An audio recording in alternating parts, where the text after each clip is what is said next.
And really felt like if Miami were to get down 2-0, it'd be hard for them to come back. But right now, as it stands, a lot of good things from the Miami Heat. First of all, with the lineup change, putting Kevin Love in, he can then guard Aaron Gordon. Jimmy Butler can guard Jamal Murray fully. I thought the way, especially to start the game, their physicality with Jamal Murray, both on and off the ball. Look, Jamal didn't have a bad game. He didn't have a great game for sure. 18 points, 10 assists, 15 shots.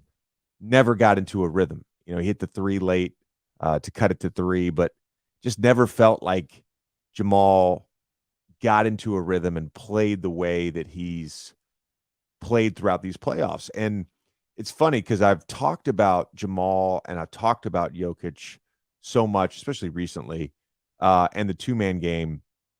And so much of what I have observed throughout these playoffs is how free-flowing it all has been, whether it's in a straight pick and roll or whether Murray's coming off a dribble handoff, whatever it may be.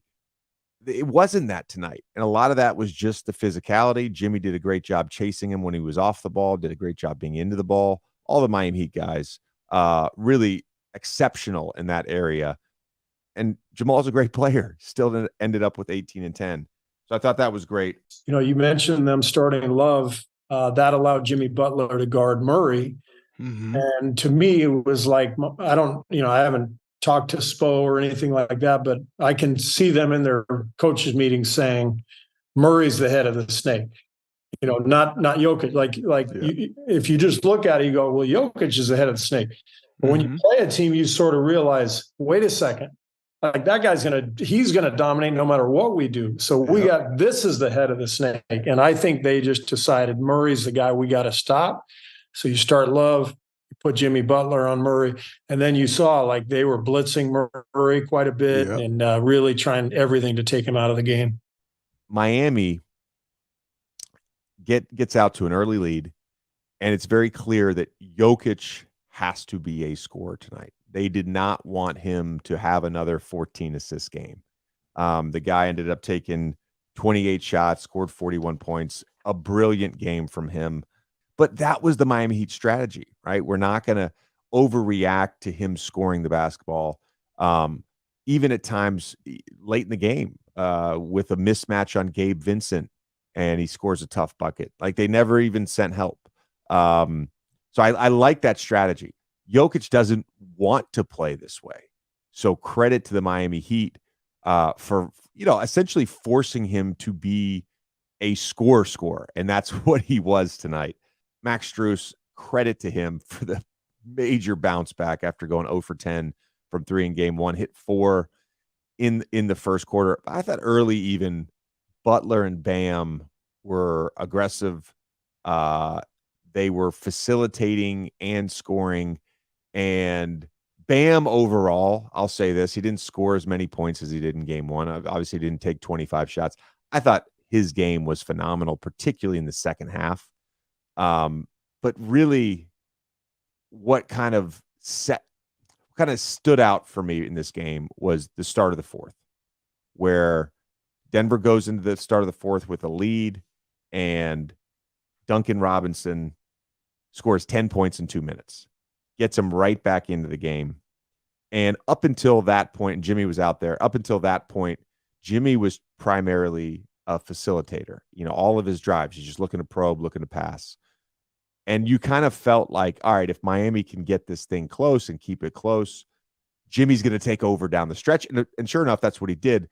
But it wouldn't have happened without that Duncan Robinson run. And there were two things that stood out to me in that run.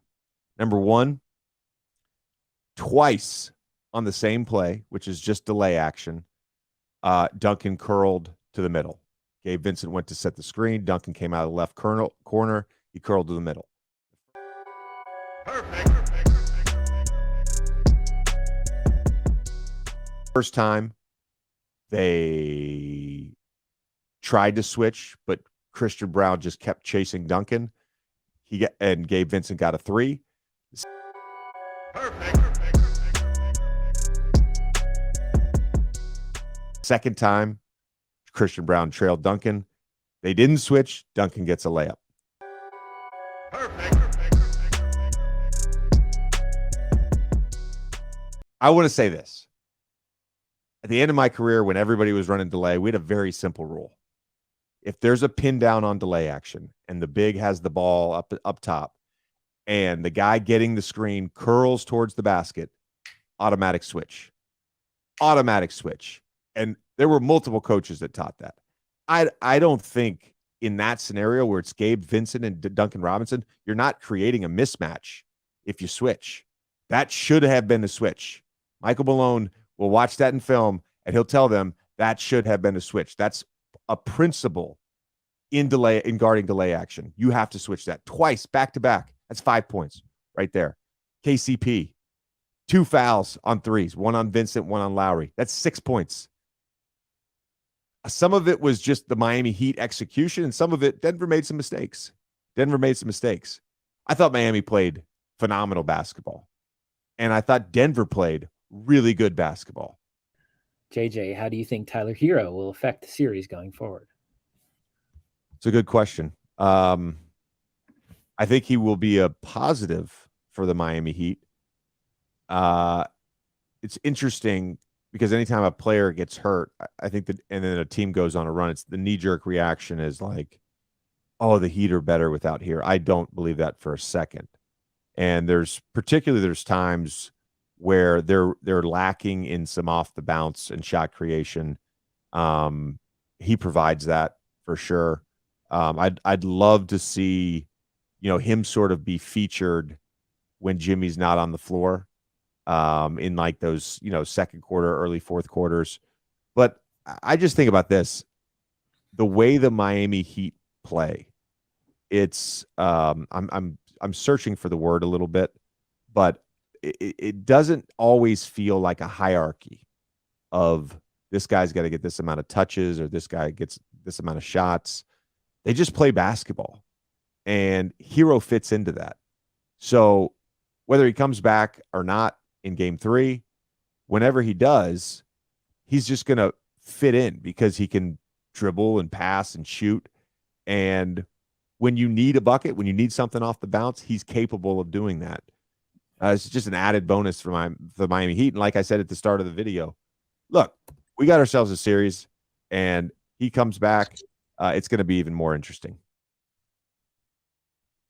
And Gabe, you guys have been resilient and showed a lot of grit this whole postseason. The last few days, as you sort of look back at game 1 and looked at maybe the good things and the bad things, what was the collective sort of thought process of this team as you prepared for tonight?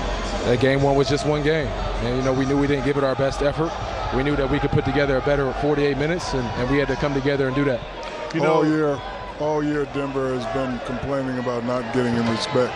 And here in the finals, they are the heavy favorite. So are you guys a little upset that you're not getting the respect that you deserve? I speak for my whole team when I say we don't give a damn. We just want to get 4 wins.